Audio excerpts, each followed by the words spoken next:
Think back to a time you got a special hand stamp at an amusement park, or maybe a VIP lanyard at a concert. That little mark was your proof of access. It told everyone around you that you belonged to an exclusive group. A very similar idea shows up in the book of Revelation in the Bible. The author, a man named John, is describing a vivid vision he had. In this vision, a massive, destructive storm is looming, about to strike the earth. But right before it hits, John sees 4 powerful angels stationed at the 4 corners of the earth. They are physically pressing back the harsh winds, effectively hitting the pause button on the entire storm. While the storm is paused, another angel arrives carrying what John calls the seal of the living God. In ancient times, a seal was a king's official signet ring pressed into hot wax. Here, it acts as God's permanent, undeniable VIP stamp.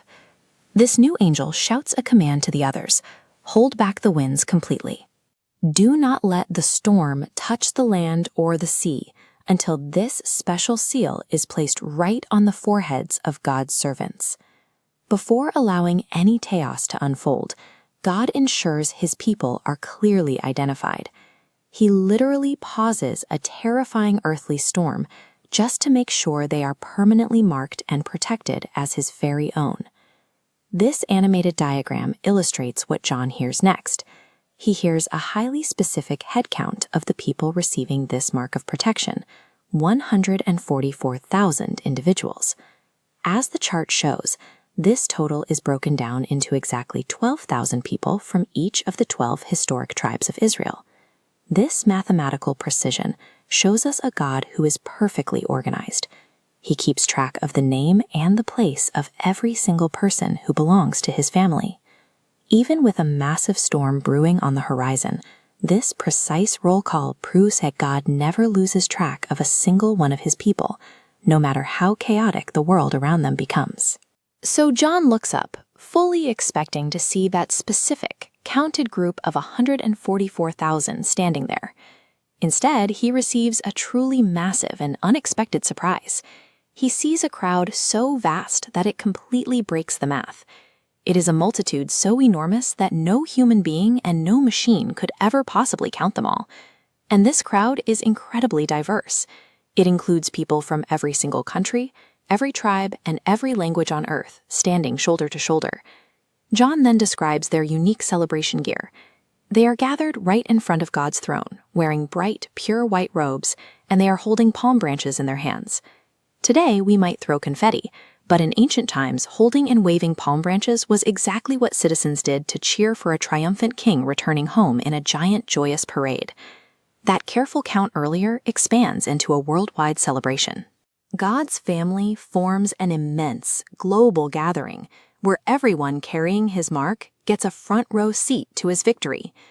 As John watches this celebration, one of the heavenly elders turns to him and asks a simple question: do you know who these cheering people in the white robes actually are?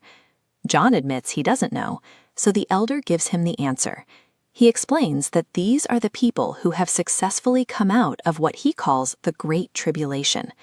These people survived the absolute hardest, scariest, and most painful moments that life on earth could throw at them. They've lived through the Great Tribulation and have finally reached the other side. The elder also explains why their clothes are pure white. Jesus has washed away all their past mistakes and completely cleaned their hearts. No matter how difficult, chaotic, or painful their lives were before, that struggle is over.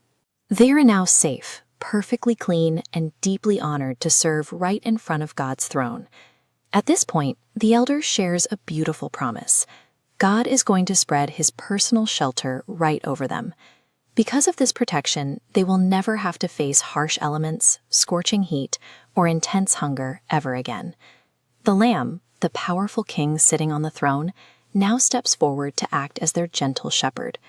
This shepherd will lead his flock away from those hard times, directing them straight toward cool, refreshing springs of living water. This leads to the most comforting promise in the entire book. As they rest by that water, God himself will reach down and gently wipe away every single tear from their eyes. Carrying God's mark means that all the sadness and struggle of this world are strictly temporary. Eventually, those hard times will be replaced by his incredible eternal joy and comfort.